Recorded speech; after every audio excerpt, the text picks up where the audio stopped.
স্বাস্থ্য কেন্দ্রের কর্মচারীবৃন্দ। পরিবেশনা মন্তেশ্বর ব্লক প্রাথমিক স্বাস্থ্য কেন্দ্রের নাট্যগোষ্ঠী।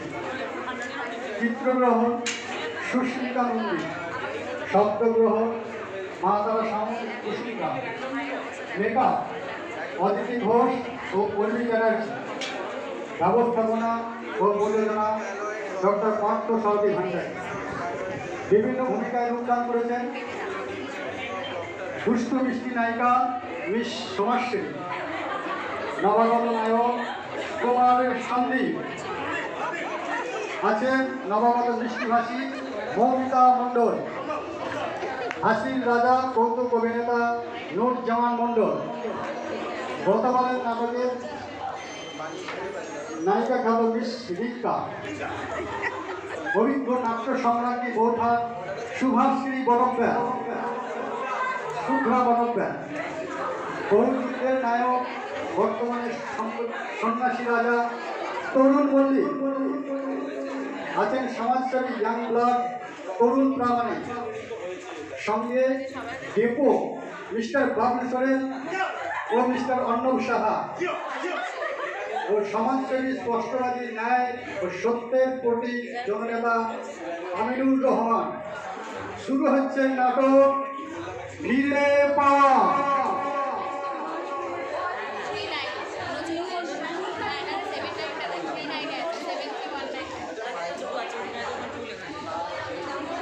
জয় রামকৃষ্ণ, জয় বীরেশ্বর বিবেকানন্দ, জয় মা ভবতারিণী। মানুষের মঙ্গল করুক মা। আরে অমল, আব্বাসকে তো কদিন আশ্রমে দেখছি না, তাহলে আশ্রমে পূজার ফুল কে দিচ্ছে? ঠিকই বলেছেন বাবা, আপনার তো নজর দেখছি। আরে রহিমা এসেছিল ওষুধ নিতে, সেই খবর দিয়ে গেল কদিন হলো আব্বাসের জ্বর হয়েছে। আজকে বাবাজি আসার সময় দেখলাম আব্বাসের গ্রামের ওই কজন চাষা ভাই আলু আর গম আর ওই চালও ছিল সঙ্গে, সেটা আপনাদের সেবার জন্য আশ্রমে নিয়ে আসছে। আসার সময় শুনলাম আব্বাসের জ্বর হয়েছে, ওর কাছে ওই জ্বরের প্যারাসিটামল কি আছে, ওটাও খেয়েছে, কমেছে। তাই হয়তো কাল পরশুর মধ্যে আপনার সাথে দেখা করে যাবে।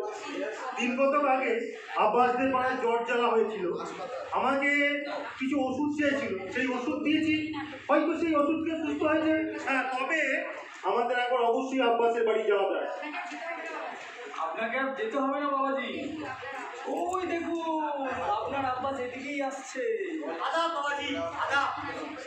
আপনারা সকলে কেমন আছেন? এই অমলদা, আপনারা সবাই এখানে আছেন তো? ভালো আছেন তো? আমরা সব ভালো আছি, কিন্তু তোমার শরীর খুব খারাপ। তুমি এখানে হঠাৎ এপদে এলে কেন? তা বিকালে দেখে আমরা ভেবেছিলাম তোমার বাড়িতে যাবো। বিকাশদাকে দেখলাম, ওর বিকাশদার কাছে খবর পেলাম আপনারা এই পথেই আসছেন, তাই আমি আর বাড়ির মধ্যে থাকতে না পেরে আপনাদের সঙ্গে দেখা করার জন্য চলে এলাম। আচ্ছা, তুমি ঠিক করো নি আমার ভাই, তোমার তো জ্বর হয়েছে, দেখো তোমার যদি আসার সময় মাথা ঘুরে যেত, তাহলে তার কোনো বিপদ করতো বলো। অমল, তুই আব্বাসকে সঙ্গে নিয়ে ওকে বাড়ি পর্যন্ত পৌঁছে যায়। আর সুস্থ বোধ করলে তুমি একবার আশ্রমে এসো। চলো আব্বাস ভাই, তোমাকে তোমার বাড়ি পর্যন্ত পৌঁছে দিয়ে আসি। আসলে বাবাজি, অমলের আসল উদ্দেশ্য আমাকে বাড়ি পৌঁছে দেওয়া নয়, আমার বাড়ি থেকে আমার আব্বার হাতে গরম গরম চা খেয়ে আসা। সত্যি বলতে বাবাজি, আলাম্মা মানে ওই আব্বাসের মা এত সুন্দর চা বানায় না, আপনি খেলে একদম পুরো ভুলেই যাবেন। তাহলে তো একদিন চা খেতে আব্বাসদের বাড়িতে যেতে হয়।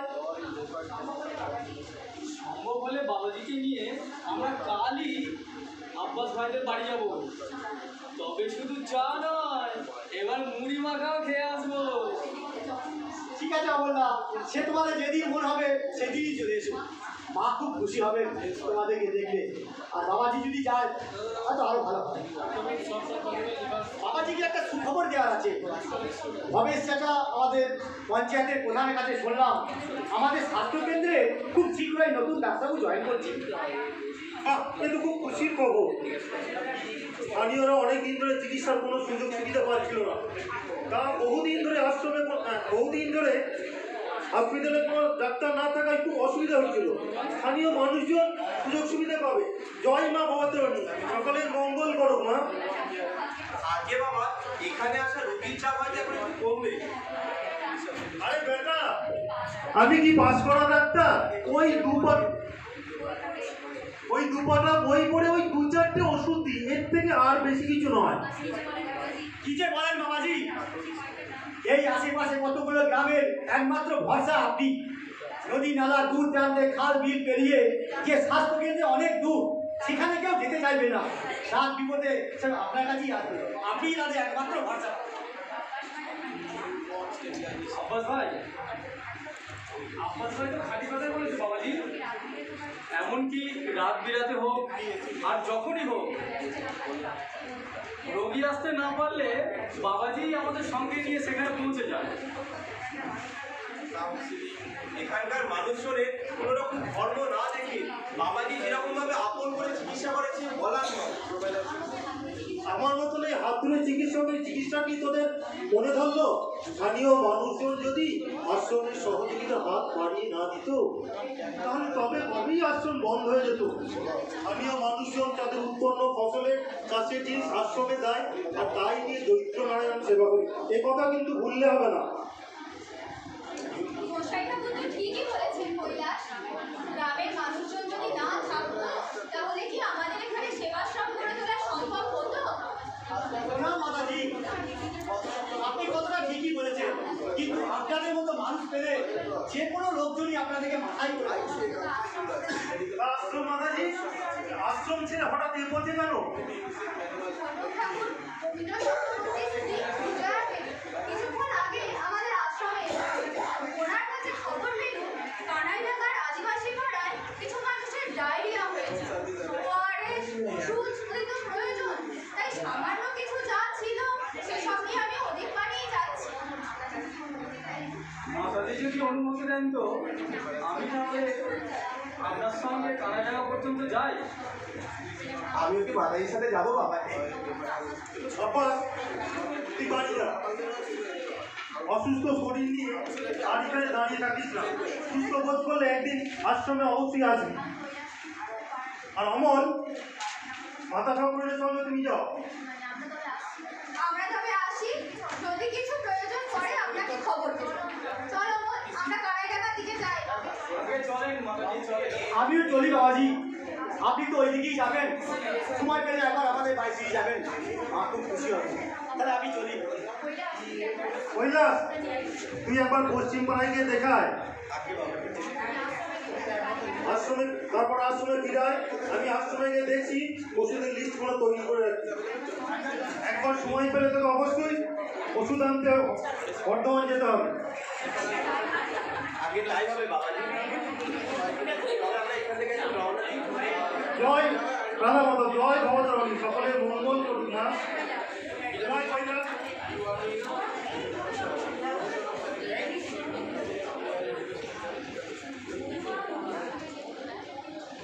মা, মধুশ্রী, কোথায় গেলি মা?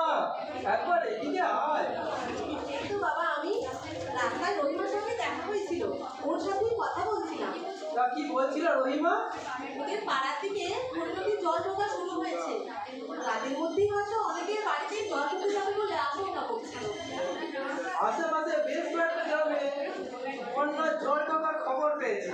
তবে আমাদের সীমিত সাধ্যের মধ্যে যতটুকু যা করার দরকার সেটা আমরা করব। আমি আব্বাসকে মহারাজের আশ্রমে পাঠিয়েছি। ওই নিচু এলাকার বেশ কিছু লোকজনকে ওই আশ্রমে রাখা যায় কিনা সে ব্যাপারে খোঁজ খবর নিতে বলেছি। ভালোই করেছো বাবা, আশ্রমটা অনেক উঁচুতে, আর তাছাড়া ওখানে সহজে জলও ঢুকবে না, ওখানে বেশ কিছু জনের নিশ্চয়ই জায়গা হবে। আর মহারাজ খুব ভালো মানুষ। জয় গুরু, জয় জগন্নাথ। আপনার এই বাবা মেয়ে দুজনেই একসঙ্গে আছেন দেখছি, ভালোই হলো। আমার দিকে মাধবকে এরকম কসবট করে দেখো না, আমি এখন কিন্তু তোমার বিয়ের যোগাযোগ করতে আসিনি। তা কি সংবাদটা এনেছেন? তা কি সংবাদ নিয়ে এসেছো চক্রবর্তী, সেটা খুলে বলো। বলছি মাধব, কি বলছি প্রধান সাহেব, বলছি বাড়িতে সেই বানের জল ঢোকা শুরু করেছে। এখন রাত্রে যদি ওই মাটির বাড়িতে থাকি তাহলে হয়তো দেয়াল চাপা করে মরবো। তবে গিন্নিকে বলে এসেছি যেখানে যা যেটুকু আছে সেই বাঁধা ছাড়া করতে। এখন আপনি যদি কোথাও একটু থাকার ব্যবস্থা করে দেন তাহলে পৈতৃক প্রাণটা বাঁচে। কোনো ভয় নেই চক্রবর্তী মশাই, বানবাসী এলাকার লোকজনকে থাকার জন্য 3-4টে জায়গার ব্যবস্থা আমরা করে রেখেছি। আর যে কটা দিন সেখানে আটকে থাকতে হবে আমরা আমাদের সাধ্য মতো দুবেলা দুমুঠো ডাল ভাতের ব্যবস্থা করে দেবো, সে নিয়ে চিন্তা করবে না। এই তো সব এখানেই রয়েছে, এখন যেখান থেকে সব একটু থাকার ব্যবস্থা করে দিই। তা জেঠিমা, আপনি যে ফুটপাড় থেকে এলেন, রাস্তায় জল ওঠেনি? ওঠেনি আবার, এক হাঁটু জল বেরিয়ে তো এলো। রোজমানের পশ্চিম পাড়ায় দূর থেকে অনেকেই তো ফুচকা, ফুচকি, গরু, ছাগল এসব নিয়ে আসছে। আব্বাসও ওদের সঙ্গেই আছে, আর রবিমা হয়তো এদের পানিয়ে আসবে। আব্বাস কাজের ছেলে, ওকে যখন যে দায়িত্বটা দেওয়া হয় ও ঠিকভাবেই পালন করে। তবে বাস্তবে মহারাজের কোনো দেখা হয়েছিল কিনা ওনার সঙ্গে সে খবরটা কিন্তু এখনো পেলাম না। এই তো, এখানেই আছেন দেখছি। আব্বাস ভাই আমাকে একটা খবর দেওয়ার জন্য পাঠালো। কি খবরে রহিমা? আব্বাস কি খবর পাঠিয়েছে? আশ্রমের বাবাজির কোনো খবর পাঠিয়েছে কি? আপনি ঠিকই ধরেছেন, আব্বাস ভাই বলে পাঠিয়েছে। মহারাজ বলেছে আশ্রমে 100 জনের মতো লোকের ঠাঁই হবে, এর মধ্যে 50 মানুষজন ওখানে আশ্রয় নিয়েছে। যাক, তাহলে চিন্তামুক্ত হওয়া গেল। এখন আমি এই চারিদিকের কাজ একটু সামলে নিয়ে আশ্রমে গিয়ে একবার মহারাজের সঙ্গে দেখা করে আসবো। তাহলে চক্রবর্তী, তুমি এখন তোমার স্ত্রী বিজয় দেবীকে সঙ্গে নিয়ে আশ্রমের দিকে যাও। ঠিক আছে, জয় গুরু, জয় জগন্নাথ। এই বলছিলাম কি প্রধান সাহেব, এখন মানুষের বিপদের সময়, তবে কিন্তু এই ভালো পাত্রে যদি এদের মধ্যে থেকে সন্ধান পাওয়া যায় তাহলে কিন্তু হাত ছাড়া কোনো লাভ নেই। আর চক্রবর্তী, আগে বনবাসী মানুষগুলো প্রাণটুকু বাঁচানোর একটা ব্যবস্থা হোক, তারপর তুমি না হয় একটা ভালো পাত্রের সন্ধান দিও, তোমার পাওনা তুমি ঠিক পেয়ে যাবে। জয় গুরু। আচ্ছা বাবা, তোমার কি আমাকে তাড়ানোর জন্য এতই ব্যস্ততা? আর চক্রবর্তী কিছু আপনাকেও বলে দিচ্ছি, আগে এই বন্যার কাল থেকে সবাইকে বাঁচান, তারপরে এইসব কথা ভাববেন। বোঝাও গো, বোঝাও। এবার কটা দিন পরেই ভাবা যাবে। তবে মা, রাগ করো না। বাপের বাড়ি ছেড়ে শ্বশুর বাড়ি যেতেই হয়। আমরা এখন আসছি। চলো কর্তা, করি গো কর্তা, চলো।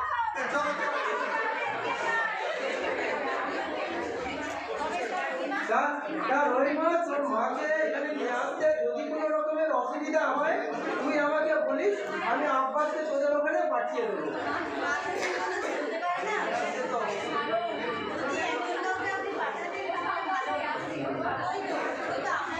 এই তো রমেশ চাচা, মধু দিদি, আপনারা সকলেই এখানে আছেন। অবস্থা বন্যার ভালো নয়, ডিবিসি থেকে প্রচুর পরিমাণে জলসার হয়েছে, হরি নদী হু হু করে বেড়ে যাচ্ছে, গ্রামে চারিদিকে জল হু হু করে ঢুকছে, আর রাতের মধ্যে বোধহয় গ্রাম ঘুরে চলে যাবে। মাইকে থানা থেকে চারিদিকে প্রচার করে দিচ্ছে, কিছু একটা ব্যবস্থা না করলে মানুষজনকে কিছু বাঁচানো যাবে না। আব্বাস ভাই, ভয় করলে চলবে না। মহারাজজির শিষ্যদলের সঙ্গে আমাদের স্বেচ্ছাসেবক বাহিনী যুক্ত হয়ে সমস্তভাবে কাজ করলেই সব সমস্যার সমাধান হয়ে যাবে। রমেশ চাচা, আপনাকে একটা খবর দেওয়ার আছে। কি খবর হলো আব্বাস? আমাদের ব্লক হাসপাতালে যে নতুন ডাক্তারবাবু, তিনি কিছুক্ষণ আগেই জয়েন করেছেন। আচ্ছা, চারিদিকে এত পানি, উনি এসব বেরিয়ে এলেন কিভাবে? গরিব চাচা নৌকা করে এই বন্যার নদী ওনাকে এনে পৌঁছে দিয়েছে আমাদের হাসপাতালে। ডাক্তারবাবুর সঙ্গে ওনার পরিবারও এসেছেন নাকি? না, ডাক্তারবাবু একাই এসছেন। উনি বিয়ে ভালো করেননি, ওনার মা বাবাও নেই, অনেক ছোটবেলায় হারিয়ে গেছে। তা উনি বলছিলেন ওনার টুকটাক কাজকর্ম করা, রান্না খাওয়ার জন্য একজন লোক সন্ধান করার জন্য। আমি রহিমার নামটা বলেছি, এবার যদি রহিমা রাজি থাকে তাহলে ডাক্তারবাবুর কাছে কাজের জন্য আমরা পাঠিয়ে দিতে পারি। এটা খুব ভালো কথা। রবিমা মনে হয় খুব একটা অসুবিধা হবে। কি বলিস রবিমা? আমি রাজি আছি।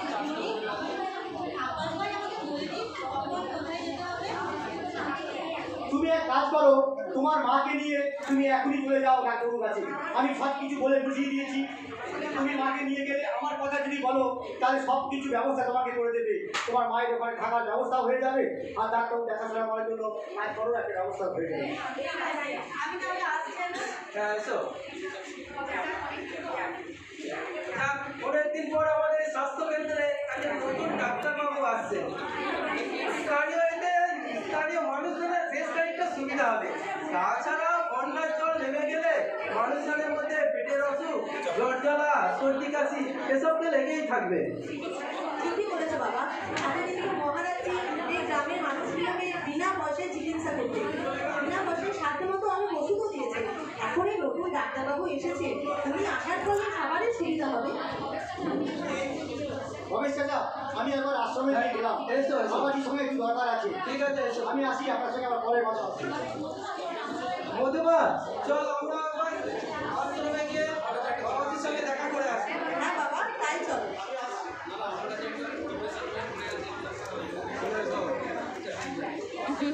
আশ্চর্য, আমি মনে করা মাইকে জোরে বলো, বড় একটা বিপর্যয় দেখা দিল। তো কত তাড়াতাড়ি কন্ট্রোল করে ফেলল ওই মহারাজ। কে ওই মহারাজ? একজন চিকিৎসক ছাড়া এই যে বড় সম্ভাবনা, তাহলে আমি যা ভাবছি সেটাই। কেন কেন আমার কথাগুলো স্নেহের টানে উঠে ফিরিয়ে যাচ্ছে সেই সোনালি দিনগুলি। আমার বাবা, আমার মা, আমার শৈশব। নমস্কার ডাক্তারবাবু, নমস্কার। জয় জগন্নাথ। দেখি ডাক্তারবাবু, আপনাকে কেমন চিন্তিত লাগছে? বলছি সব কিছু কুশল তো? না মানে আপনি নতুন এসেছেন, আর নতুন এসে আমাদের যেমন দেখাশোনার কাজ শুরু করেছেন, আমিও কিন্তু আপনার জন্য দেখাশোনার কাজ শুরু করে দিচ্ছি। বুঝলাম কি না? আমি করছিলাম তো ভাই, জয় জগন্নাথ। বলছি ডাক্তারবাবু, এতক্ষণে পুরো কথাই আপনার কানে যায়নি? না আমি তো অনুমোদিত ছিলাম, আমার কথা বুঝতে পারছি না আমি কি বলতে চাইছি। আপনার মতো শিক্ষিত, মার্জিত, ভদ্র, সুদর্শন পুরুষ এই মানে ডাক্তারবাবু অন্য মনস্ক হতে পারে?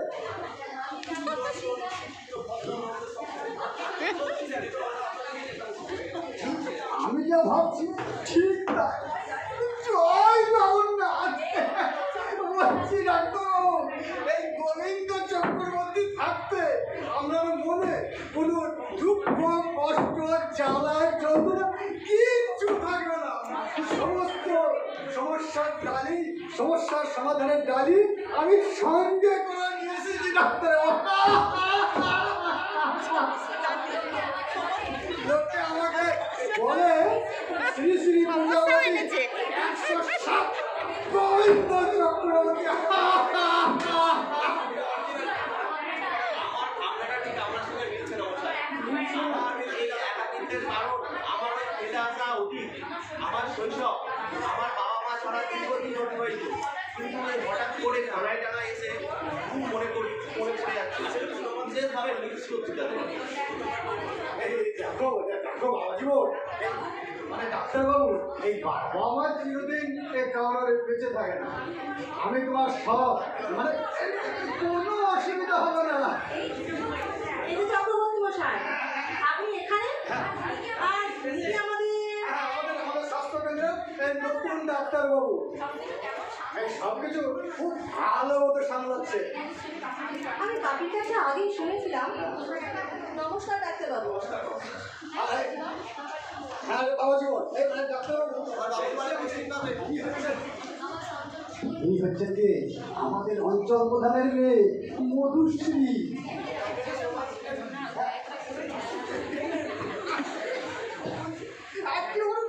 ছোট করো এক্ষুনি প্রধান সাহেবকে জানাতে হবে। মোটা তাল আমাকে মারতে হবে। হ্যাঁ বলছি ডাক্তার, আমি এখন চলি। মা মধু, তোমরা এখন কথা বলো, আমার এখন অনেক কাজ। তোমার কাকিমা এখন স্নানের জল তুলে রেখেছে, বাড়িকে স্নান করতে হবে। ডাক্তারবাবু কি এত ভাবছেন? এই কানাই ডাঙায় এসে বিপদে পড়লেন নাকি? আপনি তো শহরে লেখাপড়া করেছেন, ওখানে হঠাৎ করে কানায় কানায় কেন ফিরে এলেন? দেখুন ডাক্তারবাবু, এই গ্রামের মানুষের কাজে গ্রামের মানুষদের সেবা করার জন্যই আমি এখানে ফিরে এসেছি। আর আপনার মতো ডাক্তারবাবু যদি আমরা পাই তাহলে সব সমস্যার সমাধান হয়ে যাবে। আমার বাবা একজন সমাজসেবক, ওনার কাছেই আমি সমাজসেবার প্রেরণা পেয়েছি। আমি আপনাদের পাশে অসহায় মানুষের বিপদে আমাদের সর্বদা পাশে আছি। তা ডাক্তারবাবু, শুধু কি গ্রামের মানুষদের সেবা করলেই হবে? যারা এই গ্রামের মানুষদের সেবা করছে তাদেরও তো একটু দেখতে হবে নাকি?